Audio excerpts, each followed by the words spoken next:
Selamat siang. Puasa keberapa, Pak? Makanya kita mulai puasanya 1 Ramadan. Ya, makasih teman-teman. Apa pertanyaannya? Pak Anies mungkin bisa diceritakan sedikit ke teman-teman, kan tadi kita nggak sempat masuk ke dalam tuh, kira-kira apa saja yang dibicarakan? Begini, media internasional memantau pemilu, mereka ingin mendalami beberapa hal yang saya rasa mereka juga bisa dapatkan dari banyak tempat sudah. Lalu sekarang mereka ingin dengar dari calon dan saya bersedia, saya hadir. Jadi mereka menanyakan perspektif, menanyakan terkait dengan apa-apa saja yang dialami pada masa kampanye, pada masa sesudah Pilpres, putar itu. Pak Anies, ini kan kawal pemilu sudah menyatakan bahwa paslon nomor 02 menang dan tidak ada kecurangan pemilu. Tanggapan dari Pak Anies gimana? Ini kan ngobrolin pemilu juga tadi sudah. Yang bisa menyampaikan itulah KPU. Kita akan tunggu sampai KPU menyampaikan hasilnya.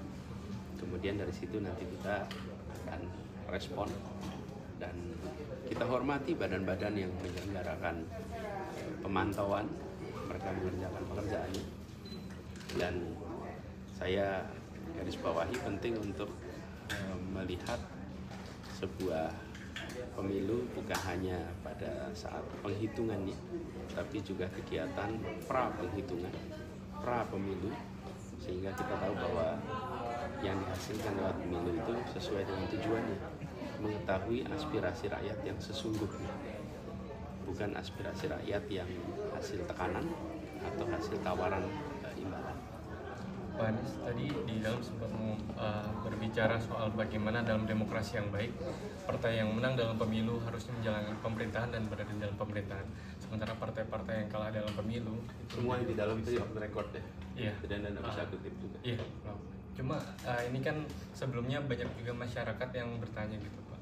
Ada kekecewaan misalkan dari tahun 2019 Pak Prabowo kalah tapi nyatanya kembali masuk dalam pemerintahan dan Bapak sekarang ini membawa perubahan dan istilahnya belum ada kepastian apakah Bapak akan tetap menjadi oposisi dan seperti apa, itu bagaimana sih Pak kepastian?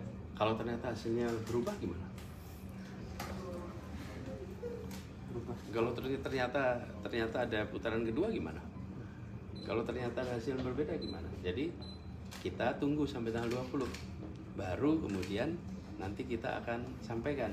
Tapi saya berpesan tadi benar bahwa di dalam proses pemilu itu akan ada selalu yang menang berada di pemerintahan, yang tidak berada di luar pemerintahan. Saya pegang prinsip itu aja. Prinsipnya yang dipegang. Bila menang berada di dalam pemerintahan, bila tidak menang maka berada di luar pemerintahan, dan dua-duanya sama-sama penting. Saya pernah katakan bukan di debat pertama, saya bilang bahwa jangan sampai kita tidak tahan berada di posisi oposisi. Pak Anies, soal Wakil Ketua Umum Nasdem Ahmad Ali yang meminta para partai-partai untuk mundur dari kabinet bagi mereka yang mengajukan hak angket, itu bagaimana pandangan? Saya komentarin yang Pilpres saja, itu biar wilayah partai. Pak Anies, ini menyinggung soal RUU DKJ yang sedang dibahas.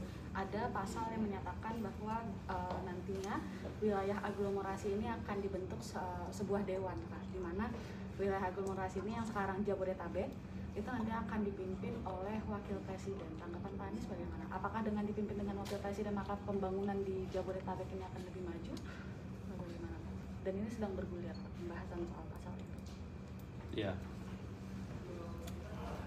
Kalau dari pengalaman kita di Jakarta, sebenarnya kerjasama antar daerah itu bisa terjadi dengan baik, dan memang ada perlu kelonggaran untuk Jakarta bisa melakukan kegiatan pembangunan di luar Jakarta. Sebagai contoh, ketika kita menerima air dari kawasan selatan, hujannya di kawasan selatan, airnya masuk ke Jakarta. di situ maka perlu dibangun waduk-waduk di luar Jakarta agar air itu bisa dikendalikan volume masuknya ke dalam Jakarta. Sebagai gambaran ya, kapasitas sungai kita di Jakarta itu 2.300 meter kubik per detik. Itu kapasitas daya tampungnya. Nah, kalau hujan deras, maka kapasitas itu bisa terlewati. Kalau terlewati terjadi banjir. Nah, untuk bisa mengendalikan supaya air yang masuk itu 2.300, tidak lebih dari 2.300 meter kubik per detik, maka harus dibangun waduk-waduk. Nah, ketika Jakarta membangun waduk, ini kan di luar wilayahnya, uangnya ada, kemauannya ada, tetapi kegiatan pembangunannya tidak bisa dikerjakan oleh Jakarta. Jakarta harus memberikan hibah kepada daerah lain. Hibah itu dikerjakan, tapi proses pengerjaan di luar kendali Jakarta. Jadi sebenarnya menurut saya pada fase ini jauh lebih mudah untuk memberikan ruang bagi pemerintah Jakarta untuk melakukan kegiatan di luar wilayah Jakarta. Sebagai contoh, Jakarta ini kalau pagi penduduknya bertambah dari mana? Dari luar kota. Tapi kalau Jakarta mau membangun terminal untuk Transjakarta di luar wilayah Jakarta, maka yang harus mengerjakan PT. Itu sebabnya kita pakainya PT Transjakarta, supaya bisa membuat kegiatan-kegiatan di luar. Nah, sebenarnya diperlukan saat ini itu pada aspek itu, sehingga tidak menimbulkan kerumitan baru. Kadang-kadang kita membuat lembaga baru, ya, tapi lembaga baru itu belum tentu menyelesaikan masalah yang sesungguhnya ada. Jadi kalau saya usul, sebaiknya prosesnya lebih bottom up. Kumpulkan yang selama ini mengelola Jakarta dan sekitarnya, tanyakan apa yang menjadi kebutuhannya, dari situ undang-undang ini dibuat menyesuaikan. Jadi bukan kata Anies juga, tapi dilihat apa yang sesungguhnya dibutuhkan, di situ selesaikan. Ya, oke, cukup ya. Soal wakil rektor UGM yang sebut demokrasi Indonesia sekarang lagi mengalami kemunduran, apakah Pak Anies juga sepakat dengan itu? Beginilah, kalau demokrasi itu definisinya ada banyak sekali. Ada lebih dari 560 definisi demokrasi. Tapi kalau kita ambil paling sederhana, demokrasi ada 3 komponen. Satu adalah pemilihan yang adil dan jujur, bebas. Yang kedua adalah kebebasan berbicara. Yang ketiga adalah oposisi yang diberikan ruang. Maka kalau kita lihat nih, nomor 1 tentang kebebasan berbicara. Teman-teman merasakan nggak ada perubahan kebebasan berbicara beberapa tahun ini? Iya, menurun. Kekhawatiran, pemeriksaan kepada orang-orang yang mengkritik itu terjadi. Yang kedua, tentang oposisi. Kita hampir tidak ada oposisi yang bisa hidup. Kenapa? Karena mendapatkan tekanan yang luar biasa untuk jadi oposisi itu.